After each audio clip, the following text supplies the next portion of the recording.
Hi, thanks, Betty. Thank you and welcome to this GCS Connect event today. This is our first that's focusing on commercial growth and technology.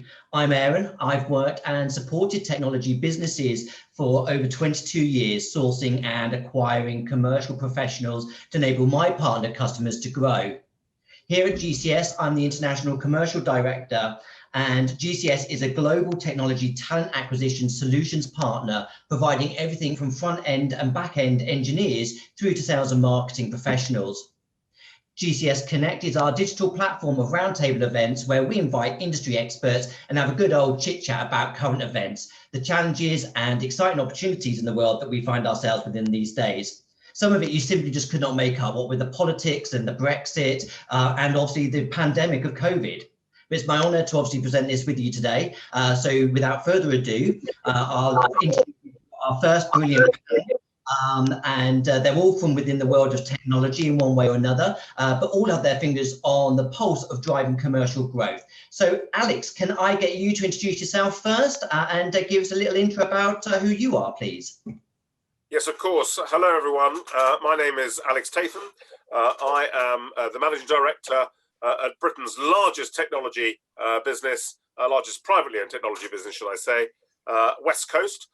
It's a business that will turn over something like £3.5 billion this year, growing at around about 25% per annum organically.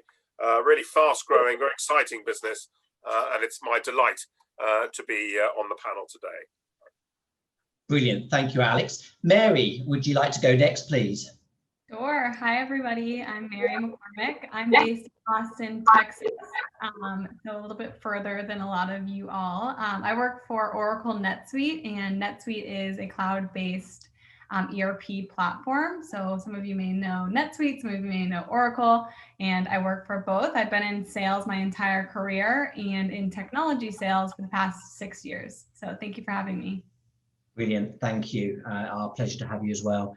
And Mark, would you like to go next, please? Am I on? Good afternoon, everyone. I'm Mark Hetem from HTM1. I work as an independent sales specialist. I work with a lot of ambitious technical businesses, primarily operating the B2B space. These businesses are typically trying to achieve scale rapidly, so I specialize on transforming and optimizing their sales organizations. I'm really happy to be with you this afternoon. Brilliant. Thank you very much. And last but not least, of course, is Mike. Hi, good afternoon, everyone. My name is Mike Curtis. I work in the services world, have done for over 20 years, so technology service provisions for a number of different organizations, presenting service solutions, technology base into all vertical sectors, including public and not-for-profit.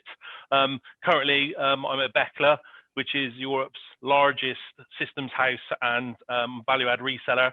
And I'm looking at growing our services capabilities. So not just technology sourcing, of which we work a lot with other organizations. With Alex at Westcoast, we have a great relationship across our businesses. We work together very well. But you know, we look to make sure that we're adding increasing value and looking at how technology helps people commercially grow. So. Brilliant. Thank you, guys. Much appreciated, and welcome. Really appreciate you joining us. So firstly, obviously, as we know, that we've had a number of challenges this year that face us on a commercial entity. So I just wanted to explore sort of like what the trajectory, if we look back to sort of like January to March this year, if we look at sort of like our staff levels, the motivation, customers and how they were feeling, and what we were going to implement this year, how's that changed from January to March to now? So can I direct that maybe through to Mike? Yeah, for us, January to March was traditional in terms of continued growth. So business was looking, you know, great.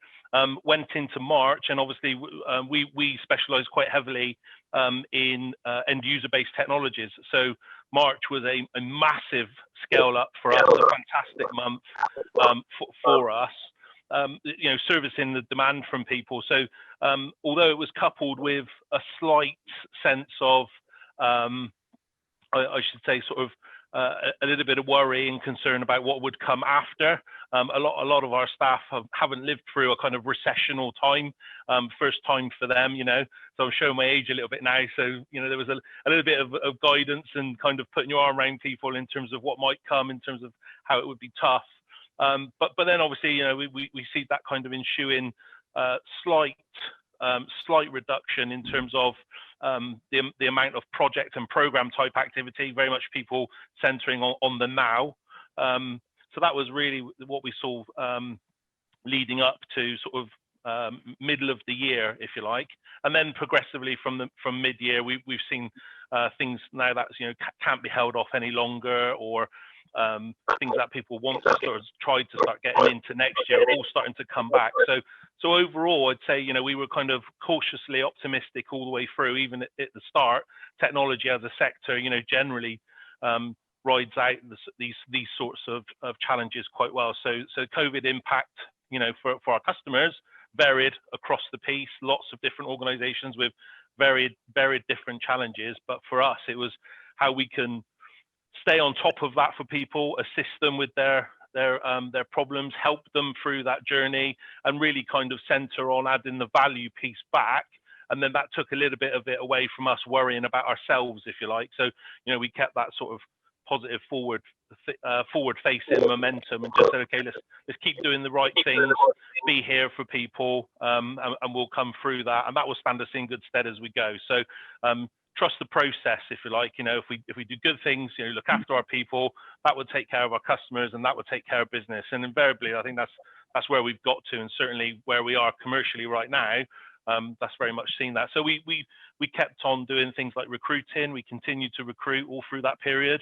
You know, some of those challenges of recruiting people that you can't bring into an office, and the interview process that ensued with that, trying to make sure we could keep that process qualitative as well was a challenge. But, you know, that's what we did. We just continued to go. We've bought a new office, and we've continued with the fit of that office. So we're going to buck that trend, and have bought a bigger office during this period to put people in as well. So very much a different way we'll use it, but that's where we are. Brilliant. And Mark, you've obviously got a slightly different angle on the exposure to what you've seen going on in businesses from January to March and to present. What's your exposure like? Well, it's the big impact was on the new business pipeline, and really it's just about focus. So for each of my clients, what we found was incredibly important to take a step back and understand where's revenue likely to come from, and effectively it came down to our customers. Our customers' problems hadn't gone away, but it shone a very, very sharp light on what was really a priority and what was speculative. So clients' needs for building in business resilience processes that needed rebuilding and whatnot suddenly became incredibly important, making sure their businesses can continue operating, digitizing processes to make sure they were more efficient. So a lot of clients actually invested in efficiency. And we also saw that our channel partners, because their end customers were also crying out for help. Essentially that all three clients were that I work with at the moment were kept very, very busy. It just meant that our focus had to change.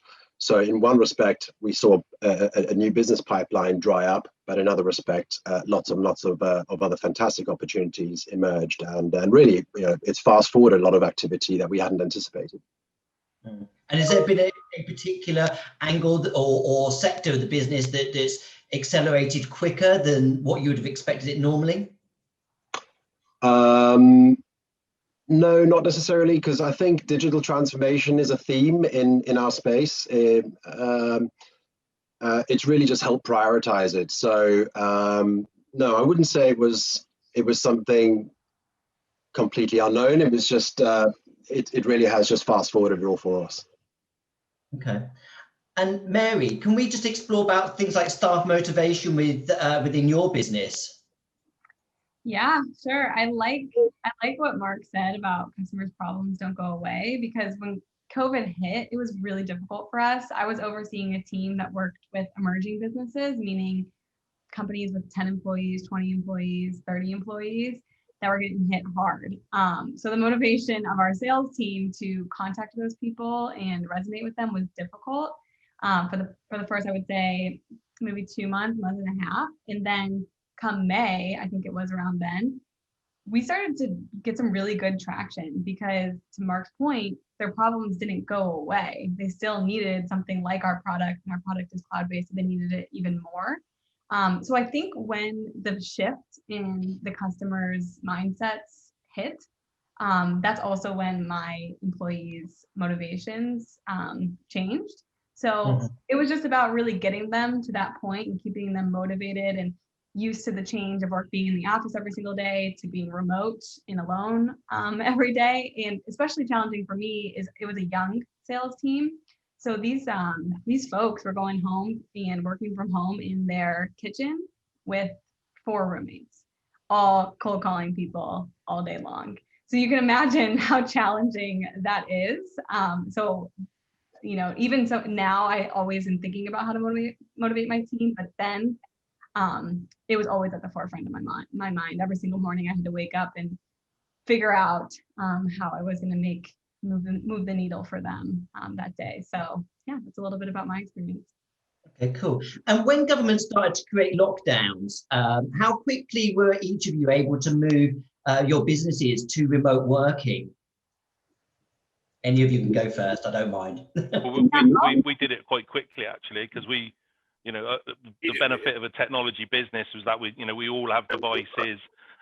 You know, we had a background infrastructure that fortunately we could scale.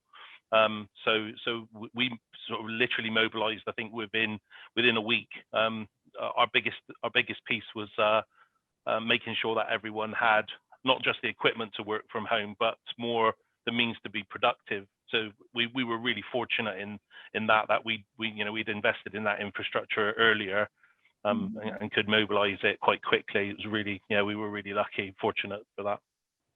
Well, listen, I was going to say that when I first got asked this question back in April, perhaps, they asked me a question to say, did your disaster recovery plan, your business continuity plan, account for a global pandemic? And I said, that's like having a disaster recovery plan that accounts for aliens landing. Because quite frankly, that was pretty unlikely going to happen.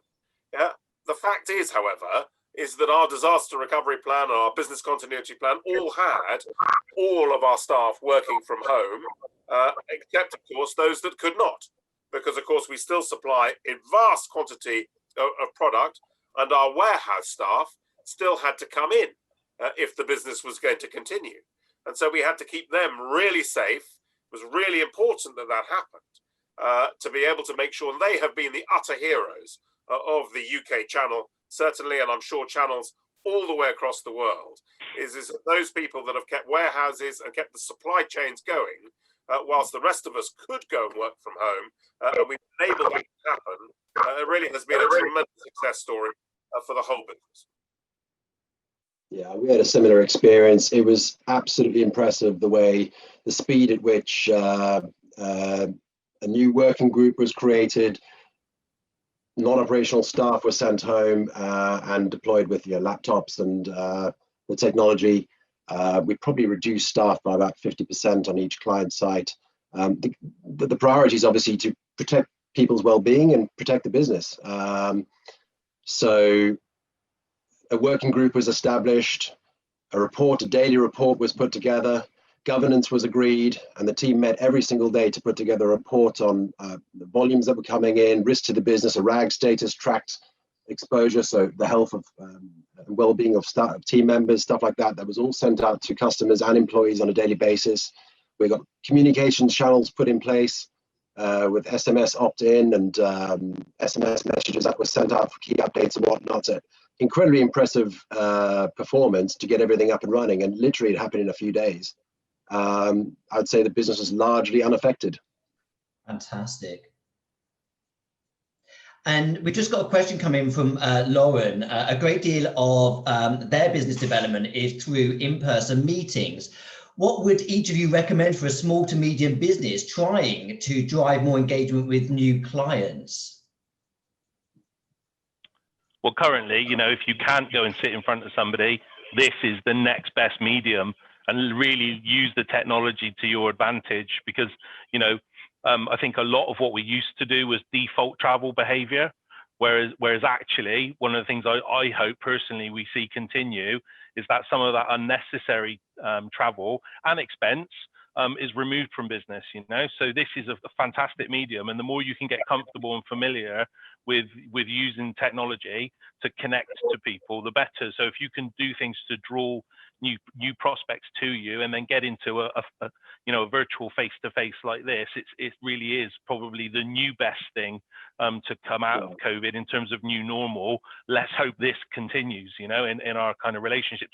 Great to meet on occasion and have some reason to interface with people, you know, in the flesh, but this should be more normal, definitely. Yeah, I would say, you know, I don't wish this is the normal. Whoever, you know, entered that question, I'm sure you feel the same way, because it sounds like you're in business development. So for us, like going and meeting people in person is one of the best parts of our job. That's actually my favorite part of the job.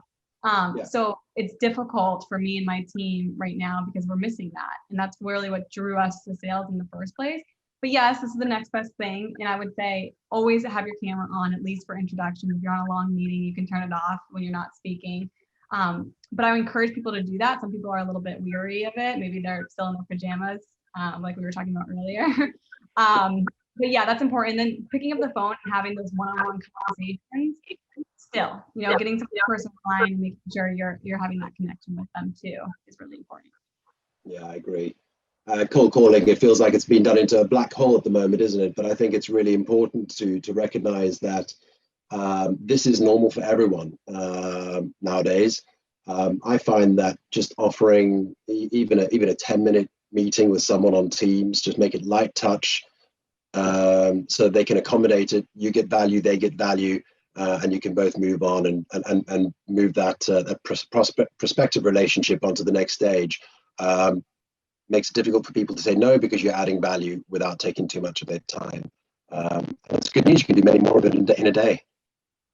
Yeah, absolutely. And Alex, one of the things that I certainly find of managing people internally and also with customers is that people feel that they get much more energy from working in teams and with and around people daily. What have you done within your business to help people combat that? Because obviously everybody works remotely. Well, I think that the first thing is that you've got to communicate more than you've ever done before as a business, whether you're a team manager, a team leader, or as I do, as I lead the whole business. And I think that the level of communication, the joy of Zoom or Teams or whatever technology that you've preferred, but that's been utterly important that we constantly communicate to make sure those people that have either remotely and haven't come into the business at all, but actually Westcoast have tried to get more people into the office as best we can. I know I'm speaking to you from home today, but actually we have around about 25 to 50% of the people in our office at any one point in time, still trying to make sure that we keep some of the office atmosphere that we love and have enjoyed. Clearly that hasn't been possible in the first lockdown. The second lockdown is a little more available to us. Nevertheless, really communicating and over communicating clearly has tried to keep everyone really motivated. And also, we've also paid people in the way that we originally set our budget. So a fact is that we've had a particularly good year, and I can assure you that people can still see that we're still benchmarking ourselves against the targets we set ourselves in January, and we're obliterating them. So that's rather helpful. Yeah. Cool. And a question from Rob is that at what extent do you think remote working will remain high when the business world goes back to a relatively new normal, whatever the new normal looks like? Well, I've got a theory on this, and I think it's absolutely dependent on productivity.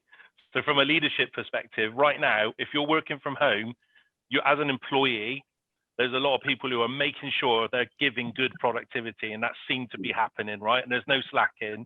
When working from home becomes the norm, if that productivity starts to dip, then I think you'll see boards and CEOs and leaders wanting to bring people back into an office environment to help pick that productivity back up. So what we absolutely have to do is be able to maintain the same amount of productivity or better in a home working environment. So if people say to me, can I work from home? I'd turn the question around to them and say, I don't know, can you? Can you be as productive or more productive at home than you can in the office? And if the answer is yes, then yeah, I guess you can work from home. But that's where it is for me. So I think we'll find, we'll have high work from home after COVID, and then we'll start to see a gradual kind of, maybe not a full reverse, but some organizations will encourage people to come back into a collaborative space and get that buoyancy. I mean, as I said, we've opened an office, and that would be more of a collaborative space where we get that team working, to make sure we keep that buoyancy and the productivity. And Mark, one of the things that crossed my mind is this going to be, for those of us that can work remotely, for example, our salespeople, anybody that can broadcast live like this, does it create a disadvantage to employing those that have to go to an office or to a warehouse?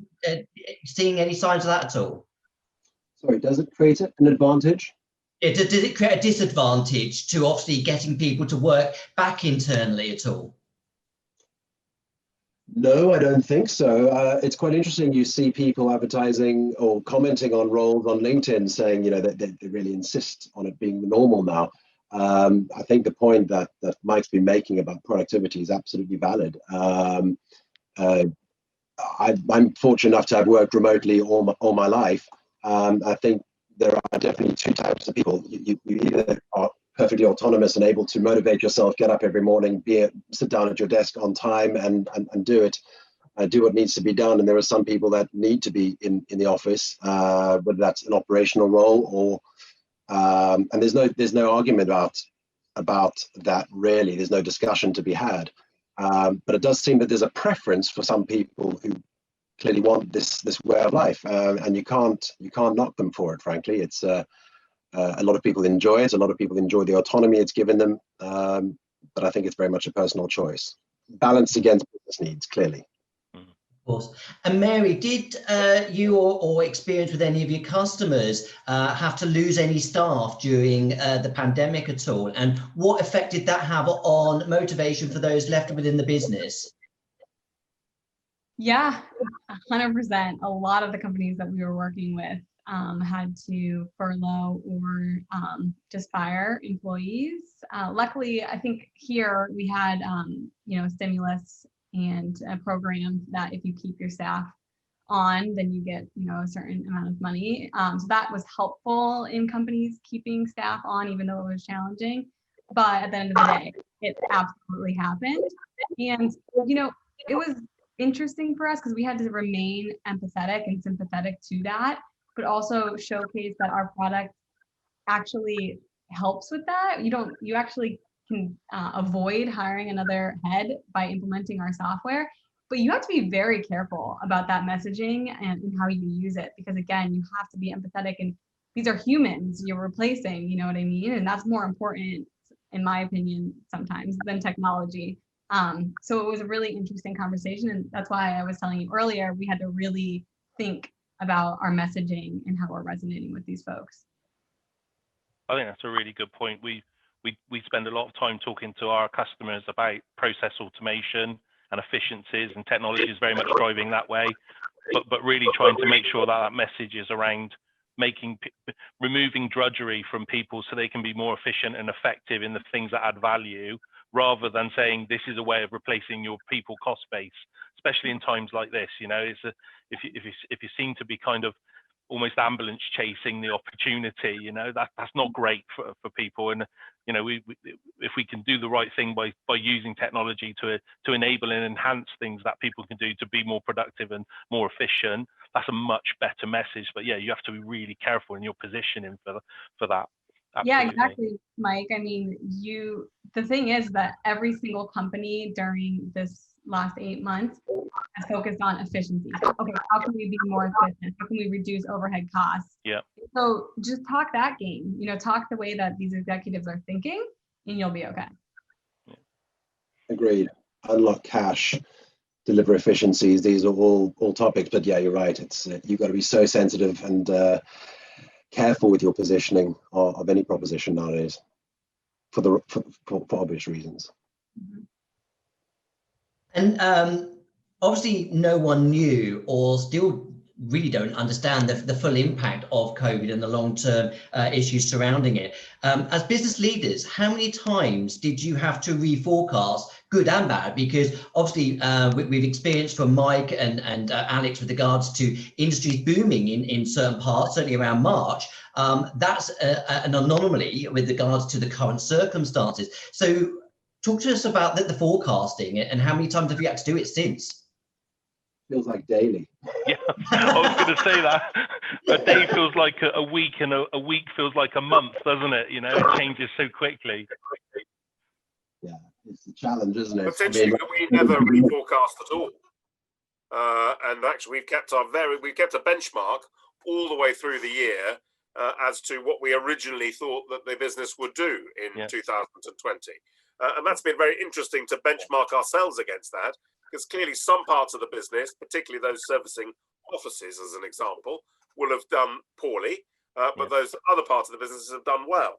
And I thought that we've just got to keep our feet on the ground, because if we keep changing our forecasts all the time, it's quite difficult. They're much more helpful being a privately owned business, of course, so that I don't have to commit to the city for a forecast. But nevertheless, that's how we've managed our business this year. And it'll be interesting to see forecasting for next year, particularly as we've just had to create a budget for our next year's business. That's proved much harder. Okay, Sam, I've got a couple of Q&As. So Liz is asking or stating that she thinks it's also about leaders having the skill set and capability to hold employees to account over their productivity remotely. Any comments and thoughts on that, guys? I have a thought. I learned a lot throughout the last 8 months. And one of the things I learned is not everybody is self-motivated. Just not everyone is self-motivated. And to me, I am self-motivated. So that was a surprise, which seems weird, like, of course. So learning that it was exposed in COVID, because you're no longer in the office where it's just easier to be motivated because the people are around you. So I definitely learned that. And so I needed to pivot and start thinking about how I can motivate each individual differently. And again, while keeping myself motivated, because we have to look out for ourselves. If we're not motivated, how are we expected to motivate other people? So that's been forefront on my mind. So I appreciate that comment, Liz, because it's definitely something I think we all have probably struggled with at some point. Yeah, I agree. And I was just thinking about that comment that Alex made earlier about the need to meet more frequently. And I found that it's been really important to think about the content of meetings as well. So there's a lot more sharing now. We make sure the agendas are far broader. So we talk about the market, we talk about competition. We also created new KPIs. So these aren't characteristics type KPIs. These are, because we're very much in an exploratory discovery phase every single day nowadays, aren't we? Because it's all, as we've said before, unprecedented. So we say, right, this is what we're trying to achieve. This is what we hope to get out of it. And then we measure ourselves against that activity, whatever that might be, on a weekly basis. So, you know, either we're overperforming in some areas or underperforming in others, and we can adjust and basically tweak everything we do, because ultimately what you're looking for is engagement. So people understand why you're doing it, what you're trying to achieve.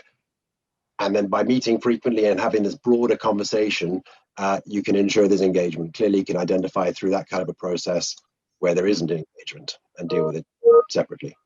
I mean, another thing we've done is tried to make sure we share our own levels of motivation. So, you know, there's particular tasks that I know that I have that if I could choose to do something else, I probably would. So, you know, making sure that there's a group imperative to do things that calls you to account. And that sort of collectively helps as well. So, you know, you make it obvious what those deadlines are. And sometimes that's putting yourself or your team under a pressure of deadline to make sure the motivation stays there to do it, and people will then help to get those things done. There's if you leave people in isolation, you know, back to what Alex was saying, you know, you can find that you drift off into your own excuses for not doing something. But when you know that actually there's people around you and there's visibility and there's regular checks in, like, you know, we did every day, the last half an hour of the day, everyone in a particular team together, without an agenda actually, but just because there was a, how was your day? How have you gone? How was it for you? You know, oh, actually, I really struggled with this bit. Oh, well, I'll help you with that. Or no, I've smashed it out of the park today. It's been great. That was really helpful for us to help people get motivated, but not be afraid to say, I've struggled a little bit. Yeah, no, agreed. And sales is hard and full of rejection. So Alex, how can you incentivize teams who are working remotely to keep building that momentum and stay motivated? Well, I think that very often I find that the people are motivated by their targets, they're motivated by success and how you pay them. And actually, they feel as though if they're making progress, then that has been a particularly important factor for them as an individual. Now, our job is to be able to help them remotely. And I think that that is something that has been much harder because rather than leaving them on their own and say, well, why haven't you hit your target? Then actually, it's really about trying to say, well, how do I help you do that? And that is where the sharing comes in and the ability to be able to work and talk to them much more often so that they can flag up the fact that they're really struggling to break into an account and how do we help them with that? That's what would normally happen in a Westcoast office, as an example, is that we all help each other a bit because you're all together. It's much easier to do that. So you've really got to make sure that you have a culture where you can flag up the fact that I am struggling and therefore it's not a failure to be able to do that and ask for help and actually everyone's giving you help. That's really been the key focus for us. Cool. And I don't know if anybody's had the experience of this with obviously having to put some of their staff onto furlough, but Stephen was asking about how have you coped with your customers? I think this is where he's coming from on this one, about the normal contact being put on a furlough scheme. How have you managed those relationships with customers? Mary, do you want to go with that one? I'll pass that one because I work with new business, so our normal contact could be kind of anyone. Fair enough, thank you. I could take it a little. I think that what we found is that there is always someone at a business that's working. And therefore, if your normal contact is elsewhere, then generally, I think that the furlough would have allowed someone to be able to say, speak to this person instead. And generally, we've always maintained contact with all of our customers throughout this. What we found was that the small and medium-sized businesses struggled with this because actually they put quite a lot of staff on furlough and actually shrunk their business. And we found that actually speaking to those guys was much, much harder at that particular time. We were worried that they're going to go away, if I'm honest with you. But actually, a lot of them came back as we came back out of that furlough scheme, out of the original lockdown, and I found that more and more of them came through. Interesting, obviously we put some of our own staff on furlough as well. It soon related to unfurloughing them. We unfurloughed them all by the end of June, certainly, because actually we found that the business was picking up all the time during that period.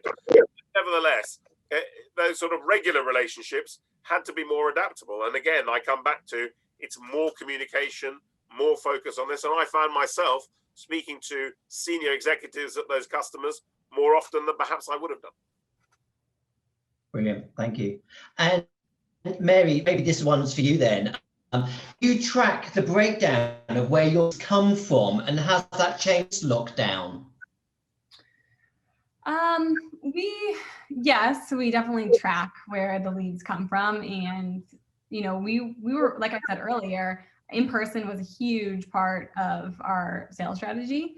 So we'd have different events. We'd go to a local basketball game and invite some customers and some prospective clients. And that's just not a thing anymore. And those things are really appealing to a lot of executives and people that we would be talking to.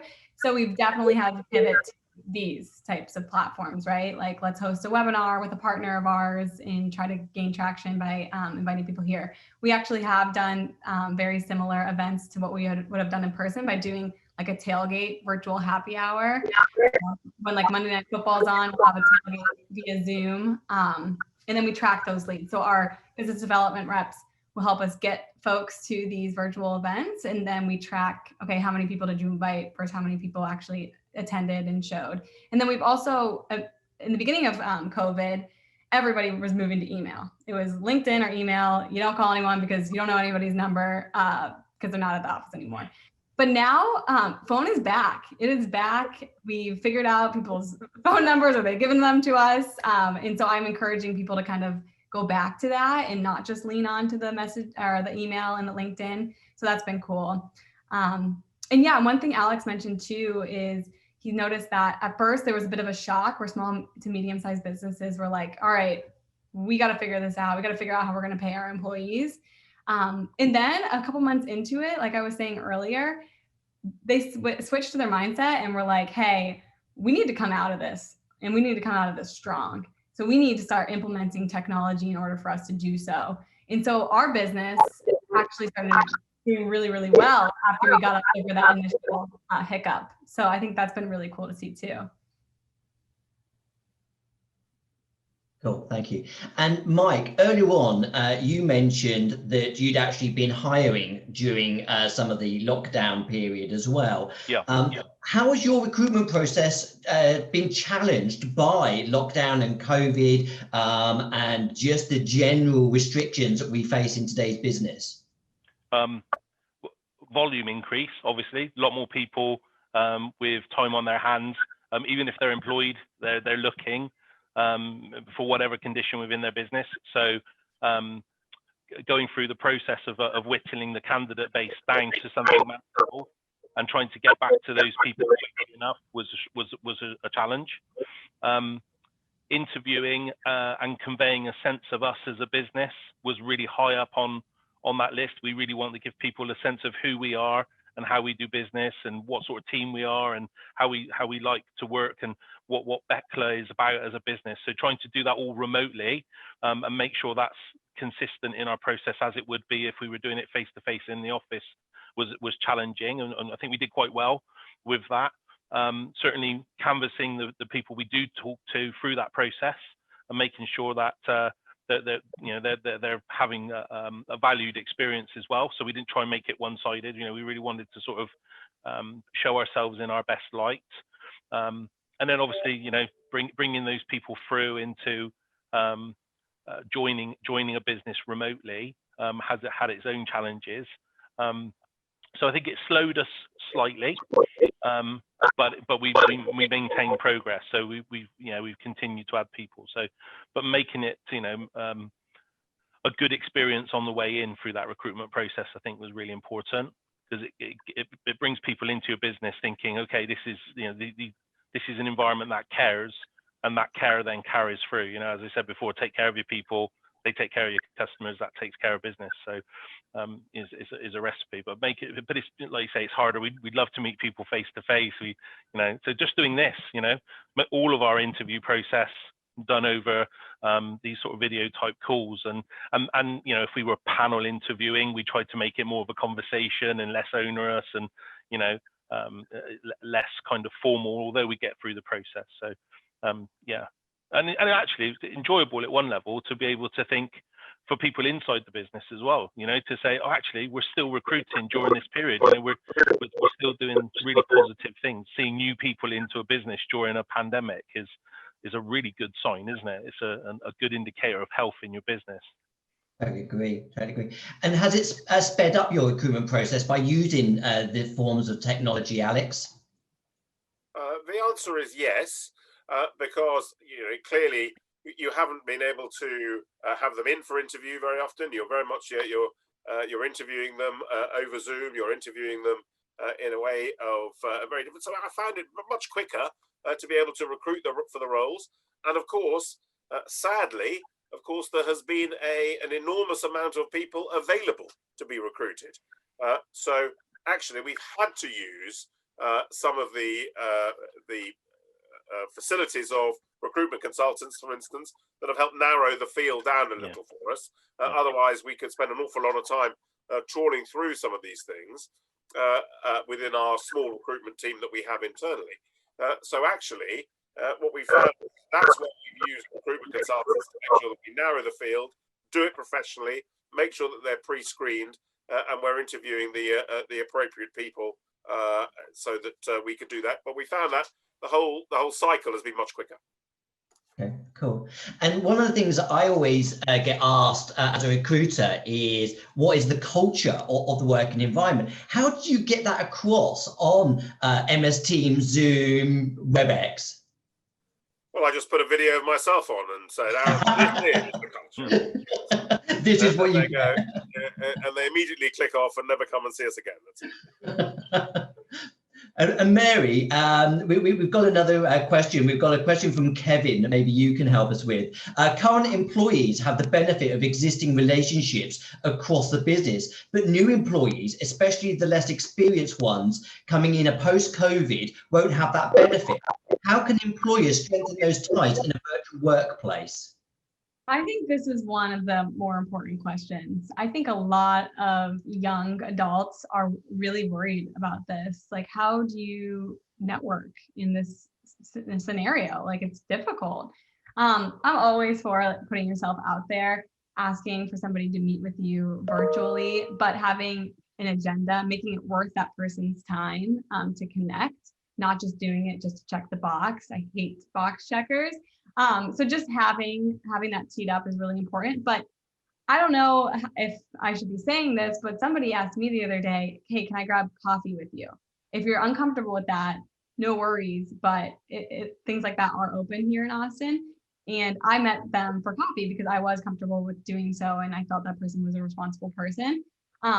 So I appreciated that. And I think the person told me how much they appreciated it. They're like, I've been working remote and I haven't seen a single person from our company in 8 months. So this meant so much to me. I think this is going to give me motivation for the next few weeks. And that was really nice to hear. So also just realizing that people need that. And so being available for them. Mark, have you got any thoughts on that as well? I think it's really important to remember that this isn't the first and it won't be the last disaster to affect the jobs market, unfortunately. But yeah, everything that Mary said is true. But I think it's really important to define yourself, differentiate yourself, and move forward. And there are definitely jobs in the market. Be bold and ask to meet to people. I find myself talking to salespeople where I sometimes just give them the time because I don't know. People just seem to have become a bit nicer, haven't they? I find. So give people the time of day, and you'll be surprised actually that people are a lot more empathetic and supportive of others' needs nowadays. That's my experience of things. So reach out and have a go. Cool. Mike, we've got another comment made here by someone that's anonymous, but how do you do high turnover in sales? And is there any strategies to tackle this? I think we're talking about probably about the sales teams within your businesses here. Sorry, say that again. I missed the first part of that. Yeah, how do you deal with a high turnover in sales? Typically, obviously, we all know that salespeople do come and go less than 2 years, service, etc. So they just wanted to ask if you've got any strategies to tackle this. Yeah, so I guess the one thing for us is we don't have a high turnover in our business, and we do that as take pride in that as well. So we support our people, and I think that's a really important thing. High turnover in sales shouldn't be a norm. What we should do is recruit well and then sponsor those people through and make sure that they have the right tools available to them and the right support to be successful. And we take most of our emphasis on that is building our entire company culture is around supporting people to be successful in any role, including sales. So, you know, that has lessened our turnover. So our strategy is to bring people in, and we all want them to be six-figure earners, and we want them to get there, and we want to make sure that happens for them. So that churn is quite low for us at Bechtle. We probably buck the trend there of a lot of people in our space, you know, that do have that high turnover kind of sink or swim approach. So recruiting well and really kind of making sure that we value the people we've hired, and we stick to making sure that we have a good support network around them, because we want their jobs to be fun too, you know. So we don't want them to feel the fear of failure. We want them to have the joy of success. So that's really our focus and emphasis, is how do we make sure, you know, right across our business, if we have new people in, as we said, we make time to know them. We offer ourselves to them, support. We have a good support network. We celebrate their early successes. You know, that's the thing that we want to do, is make sure that they can, you know, you're at work for too long, and sales is stressful enough as it is. So, you know, trying to make it fun, I think is important, you know. And I don't mean fun as in funny, I mean fun as in fulfillment. So if we can bring fulfillment to their role, then they stay. So, you know, we can have a bit of a laugh along the way as well, but I think fulfillment is a good thing. You know, if they feel fulfilled at the end of the day, even when it's tough and challenging and they're having the door slammed and they've done 50 calls and they're getting voicemail, you know, everyone's been there. We can all share with that. We can all empathize with that. You know, we can all make sure that it's a shared burden and endeavor, and that sense of team. You know, you're not on your own. It feels like you are, but, you know, we'll help you through it. So it's investment in that. I think that kind of has held us in good stead. And, you know, it proofs in the pudding. You know, our turnover in sales is very low. You know, if you've not been here, you know, you can't, well, Alex knows our business really well. You know, the sort of newbies are people who've been here 10 years, you know. We have a very long tenure at Bechtle.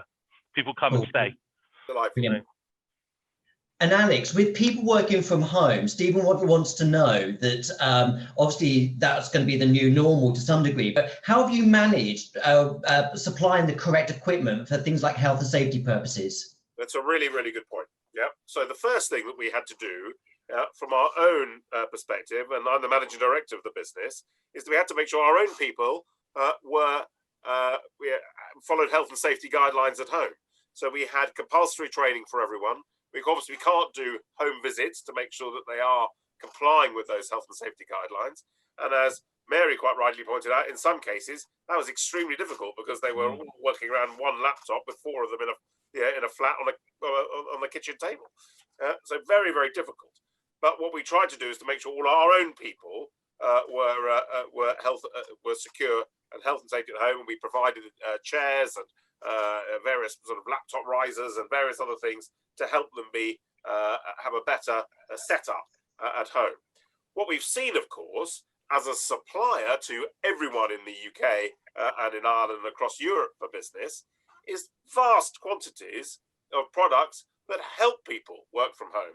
Just enormous demand for laptops, better accessories. Webcams have been the biggest category in the whole of Europe all year.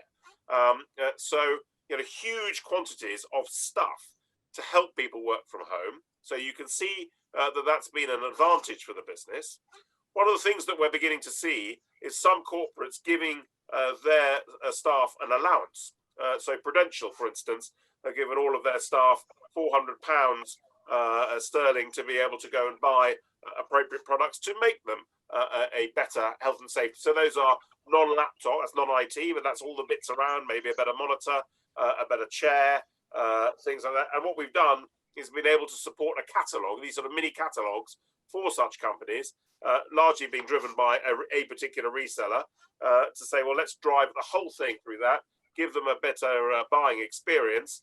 And of course, then we can deliver from home to homes. So one of the great things that IT distribution has done is been able to make sure that we can drop ship to everyone's home address very, very quickly as well, on behalf of Bechtle and a whole range of resellers in the UK and across Europe as well.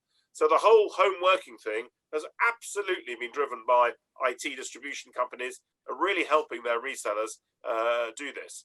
And we've seen just vast uptakes of this. If your company hasn't done this, then I think it's a really important factor that you must speak to your boss, because you must make sure that you have appropriate amounts of equipment at home that are appropriate for your work. The last thing you want to do is to blame the technology for not working so that you can't do your job effectively. Totally agree. Thank you. And Mary, in every conversation that involves COVID and lockdown, people say they've learned a lot about themselves, some good, some bad. What is the biggest singular lesson that you've learned about yourself? I learned to be more empathetic. I come from a large family. I have tons of siblings. And so you just naturally kind of have like a chip on your shoulder. Like I've always been a nice person and I've always been sympathetic and empathetic, but I think it's easy to say that you are empathetic but it's a lot harder to actually be empathetic. And that's not just to your customers and the businesses that you're working with. Yes, it's actually a lot easier to be empathetic with them. It's more difficult to be empathetic to the people who work for you, the people around you, the people who need something from them. Hey, I'm about to sign this deal. I need this, this, and this. Why haven't you given it to me? Well, there's probably a lot of reasons they haven't given it to you or haven't been able to do what you asked. And it's frustrating. So being empathetic is single-handedly the biggest lesson I've learned. And I think I've done a really good job of it. But yes, it's been eye-opening for sure. Brilliant, thank you. And Mark, what have you learned with regards to your customers in the market? Well, I said it right at the beginning that their problems haven't gone away. And so whilst we may not have necessarily have sold to them when we originally thought we might, they're working through it because everyone's got the same problems. We're all dealing with the same issues, aren't we? So it's about having, again, empathy, that word, understanding that their resources are stretched as well, and making sure that that we track a priority and an opportunity or a need for a customer and deliver it when the time's right for them. Yeah, essentially that's the biggest thing I've found is that their problems haven't gone away. Brilliant. And I'm going to direct a certain point to each one of you here. So if you were presenting to a room of school education leavers, Alex, what advice as a business leader would you give them? Well, can I firstly say that this is right up my street because I do that quite often. And we're very passionate about education, very passionate about IT, and try to promote IT as a career, and particularly getting women and girls into IT, where actually it's been a very poorly served market. And so getting more people into IT and really presenting into school leavers and school children at the moment is really important. Now that's actually extremely difficult because actually there's quite a lot of safeguarding that needs to go on in order to be able to make those presentations into schools and into careers. Westcoast is a cornerstone employer, one of 137 cornerstone employers in the UK, really promoting careers in schools and helping schools with their own careers programs. What's interesting about it is that they have, of course, really struggled to meet some of the principles that they needed to be able to do. They can't meet, for instance, with employers externally. Employers can't go into school anymore. So what we've done is to create a whole range of videos, a whole range of samples of here's what our customers, here's what working in IT looks like, here's what working in our warehouse looks like, and really try to give a whole range of materials for careers advisors and schools to be able to use. However, what I would be saying now is that it's an extremely tough time to leave school. I would say if you can go on to further education, it's probably the right thing to do anyway. And I would absolutely be saying is that the jobs that you think that you wanted to do are probably not the jobs that are going to be available in the next 4 years. There's going to be a significant shift. So look at some of the things that will be required, whether your marketing is no longer traditional marketing, it's going to be social media. Whether your review on coding, it's going to be vast quantities of web coding and a whole range of new things to do. Robotic process automation, there's just tons of opportunities in areas of business that just aren't recruiting in vast quantities at the moment. You've really got to make sure that you are nimble on your skills. Thank you. And Mike, same question, but your room's full of IT departments. What would I say to people in IT departments? Yeah, if you were presenting to a room of IT departments or IT professionals, what advice as a business leader would you give them? Well, I do this quite a lot. So the thing I say to people is, in success, is not the quickest, it's not the strongest, it's not the biggest, it's the most adaptable that tend to survive. You know, that's evolution, right? So adaptability is really the key, you know, and a similar thing as Alex has said, you know, look for where the trend is and look to see how you exploit and adapt to that trend.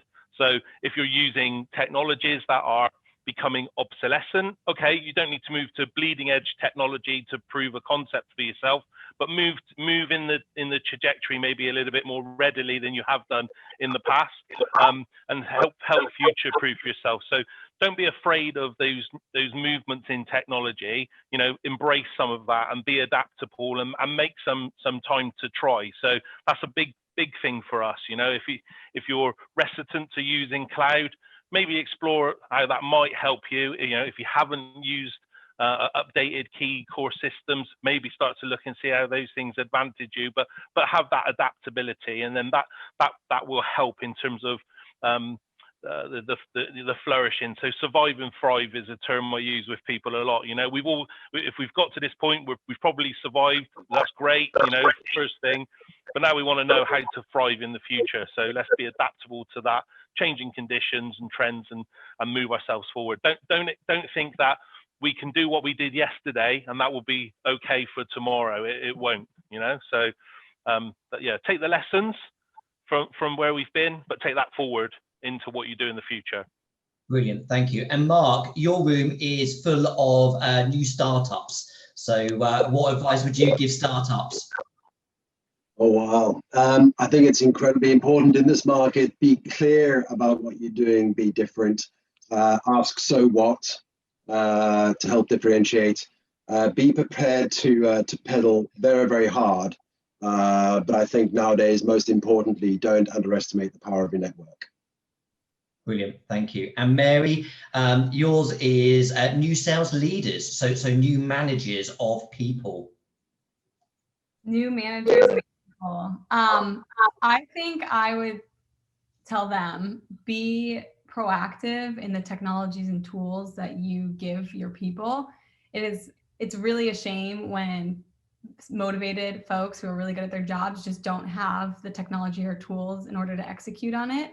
However, also be mindful that there are some burnout aspects of using tools. So everybody knows how everyone moved to Zoom and then we all got a burnout from Zoom. Hey, I've been on way too many Zoom meetings. I need a break. So we started doing like Zoom free Fridays and things like that.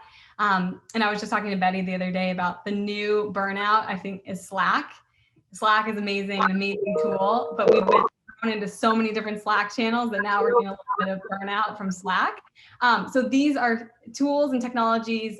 We can't do our jobs without them. We just have to be cognizant about how we roll them out. Brilliant, thank you. Well, that's come through to the end of my questions. I don't know if there's any other single bits of advice that maybe Alex you'd like to give. But we talked about health and safety. I've invested in a extendable back scratcher, which I find extremely useful at this particular thing, and I can thoroughly recommend that health and safety tool. The first thing is, don't worry. Yeah, there's Brexit. There's a whole range of other things going to be in the way that's going to create a whole range of business issues, but opportunities. And I think that if you look at it, everything as an opportunity, then goodness me, you'll have the right attitude to go into both customers and customer meetings, your team meetings, and that is certainly how I look at life. And I'd like all of our Westcoast people to do too, and I'd advise everyone in the call to be able to do the same thing. Brilliant, thank you. Mary? I like that, the don't worry. I would just say mindset, everything. Yes, it might be the worst year of your life, but it's all about how you navigate that in the mindset that you have today and moving forward. And I'm a big believer in tackle today because we don't know what's going to happen tomorrow. We don't know where we're going to be or if we're going to be here tomorrow. So be the best that you can be today and put that as your main focus.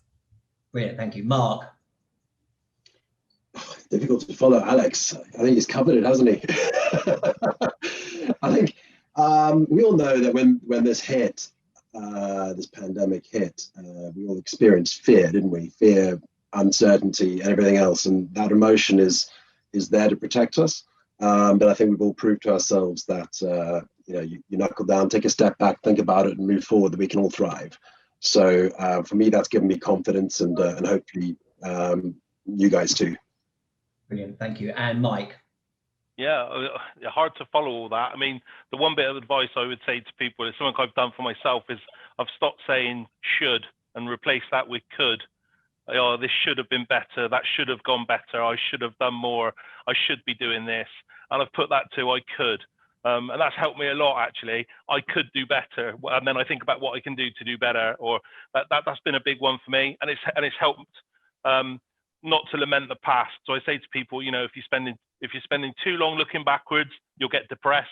And if you spend too long looking forward, you'll have anxiety. So try and live in the moment and you'll probably be happy. So I think that's brilliant. Listen, thank you so much, each and every single one of you, for joining us today. It's been a real pleasure. We've covered some really interesting and I've enjoyed the interaction from the questions and answers from everybody else. So thank you so much for coming and being part of this.